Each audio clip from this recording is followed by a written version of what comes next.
Με την κυρία Χριστίνα Φραγκάκου είμαστε σήμερα εδώ για να συζητήσουμε. Έγινε μια υπέροχη καλημέρα σας καταρχάς, κυρία Καλή σας μέρα και welcome που θα έλεγε στα αγγλικά στο χώρο μας πρώτη φορά. Δεν θυμάμαι ορίζος είναι ξανάρθει. Η κυρία Μαντώ είναι πρώτη φορά που μας τιμά. Ναι, βεβαίως. Είναι η πρώτη φορά. Είδαμε εμείς στο Γαϊντουροπάζαρο ότι έγινε μια πολύ καλή εκδήλωση για το κλείσιμο της φετινής χρονιάς. Πήγε καλά, κυρία Φραγκάκου, ήταν μια υπέροχη εκδήλωση. Φυσικά εντάξει, αυτό θα το κρίνουν αυτοί οι θεατές μας. Απλά εγώ θέλω να πω ότι κάθε χρόνο έτσι κλείνουμε τη χρονιά μας, γιατί έτσι το βιώνουμε, ότι έτσι πρέπει να γίνει. Για μας ούτως ή άλλως αυτό που λέω συχνά σε αυτούς που με ξέρουν, για μας σχεδόν οι γλώσσες είναι μια πρόφαση. Να ερχόμαστε σε επικοινωνία με τα παιδιά και να λέμε και να μοιραζόμαστε κυρίως τα πράγματα που θέλουμε να τους πούμε. Οπωσδήποτε, όπως καταλαβαίνετε, μια εκδήλωση είναι πολύ περισσότερο από αυτό που ίσως φαίνεται, γιατί είναι καθαρά αεραστεχνική. Όπως λέω και μέσα στην εκδήλωση για το Broadway την ετοιμάζαμε, αλλά δεν μας δεχτήκανε.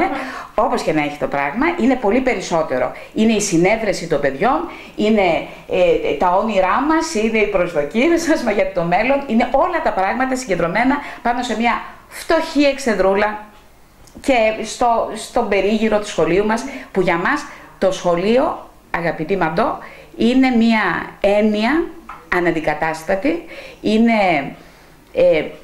μια έννοια που θα θέλαμε με τη βοήθεια πάντα των παιδιών και τις προσπάθειες όσες έχουμε και όσες μπορούμε να κάνουμε, θέλουμε να την, πώς να σου το πω κορίτσι μου, να την περάσουμε στο μέλλον. Θέλουμε να παραμείνει η έννοια του σχολείου, της τάξης, της σχολικής αυλής, διότι για τη γνώμη μας, σαν δασκάλες, έτσι κατά τη γνώμη μας, είναι κάτι που δεν μπορεί να αντικατασταθεί, και η απαξίωση που αντιμετωπίζει η έννοια του σχολείου αυτή τη στιγμή είναι, πώς να το θέσω έτσι, κομψά. Είναι πολύ στενάχωρο σημείο των καιρών. Η απαξίωση του σχολείου αυτού καθ' αυτού, της γνώσης αυτής καθ' αυτής. Ελπίζουμε ότι αγωνιζόμαστε, ευχόμαστε όχι μια χαμένη μάχη, αλλά μια μάχη με ελπίδες για το καλύτερο μέλλον αυτού του θεσμού. Βεβαίως, κυρία Φραγκάκου, είναι και ένας απολογισμός για τα παιδιά όλη αυτή η διαδικασία, αυτή η γιορτή, αυτή η εκδήλωση. Εγώ θέλω να ρωτήσω όμως κάτι.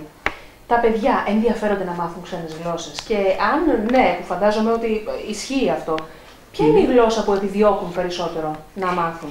Λοιπόν, μία κουβεντούλα. Είναι δεδομένο ότι πλέον χρειάζεται σκληρότερη από παλιότερα προσπάθεια για να πείσει το παιδί καταρχήν ότι πρέπει να μάθει. Τίποτε τριγύρω του δεν του λέει ότι πρέπει να μάθει. Νομίζω ότι όλα θα τα κάνει με το χρήμα. Καταρχήν λοιπόν υπάρχει μια σκληρότερη προσπάθεια από τη μεριά μας.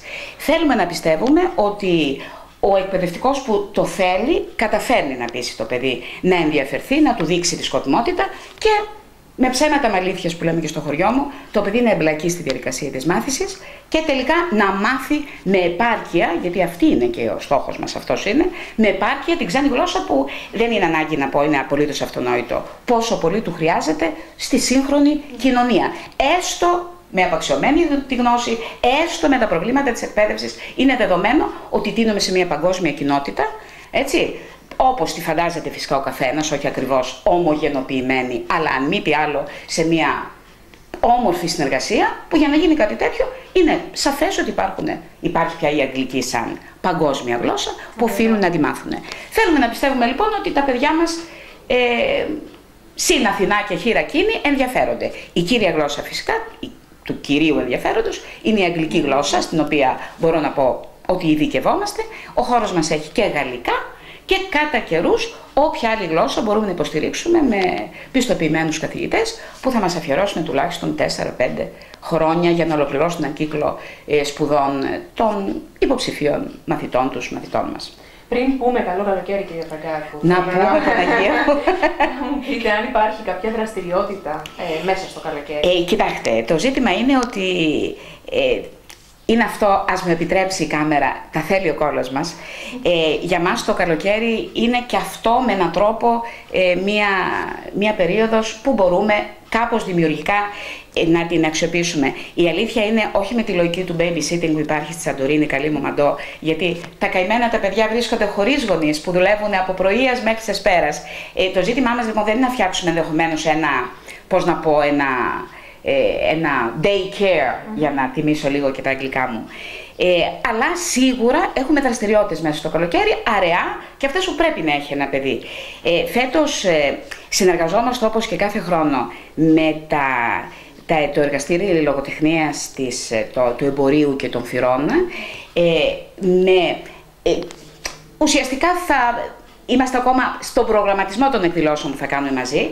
Πάντως αυτό που είναι σίγουρα προγραμματισμένο είναι και η φετινή μας συνεργασία και συμμετοχή στο φεστιβάλ, να δω θα το πω σωστά, Craig, στο φεστιβάλ Καλντέρας που διοργανώνει για δεύτερη, για τρίτη χρονιά, δεν είμαι σίγουρη σε αυτό, είναι δεύτερη χρονιά που συμμετέχουμε εμείς, το Atlantis Books, το γνωστό βιβλιοπωλείο της Καλντέρας, με παραμυθάδες που φανταζόμαστε έχουν κληθεί και από το βιβλιοπωλείο και εμείς με χαρά μας θα συμμετέχουμε. Υποθέτω με τα δύο εργαστήρια λογοτεχνίας που συνεργαζόμαστε και θα φτιάξουμε μια ωραία γιορτούλα γύρω στις αρχές του Ιούλη, νομίζω, πάνω σε αυτό το μοτίβο των παραμυθιών. Εύχομαι να μας τιμήσουν και φέτος οι συντοπίτες μας και τα παιδιά μας και να περάσουμε μια ωραία βραδιά. Από την άλλη, ό,τι μας προκύψει, νομίζω ότι είσαστε στη διάθεσή μας για ενημέρωση. Με την ευκαιρία να σας ευχαριστήσω και να σας συμπονέσω πραγματικά βαθύτατα, γιατί βλέπω ότι τρέχετε. Εύχομαι αυτό να το εξαργυρώνετε σε ηθική ικανοποίηση και σε προσωπική χαρά, γιατί είσαστε νέοι άνθρωποι και οφείλετε να είστε χαρούμενοι με αυτό που κάνετε. Και μας αρέσει η δουλειά μας. Ναι. Το ζήτημα είναι αυτό που μας αρέσει, να μας αποζημιώνει κιόλας και όχι μόνο οικονομικά. Μερικές φορές να έχουμε την πολυτέλεια το οικονομικά να το βάζουμε στην άκρη και να λέμε εντάξει, ας συντηρηθώ, αλλά ας κάνω αυτό που μου γουστάρει. Σας εύχομαι αντοχή για το καλοκαίρι, γιατί εγώ μπορεί να μπαίνω σε κάποιες χαλαρότερες περιόδους, αλλά εσείς θα χτυπηθείτε μάλλον σαν δεχταπόδια, πράγμα που εύχομαι να το αντέξετε με επάρκεια. Σας ευχαριστούμε πάρα πολύ, κυρία Φραγκάκου. Και ο κύριος Αντιμισάρης, σας χαιρετούμε, κύριε Αντιμισάρη. Ναι, καλό καλοκαίρι λοιπόν. Και σε εσάς, παιδιά. Και καλή συνέχεια. Να είστε καλά κι εσείς.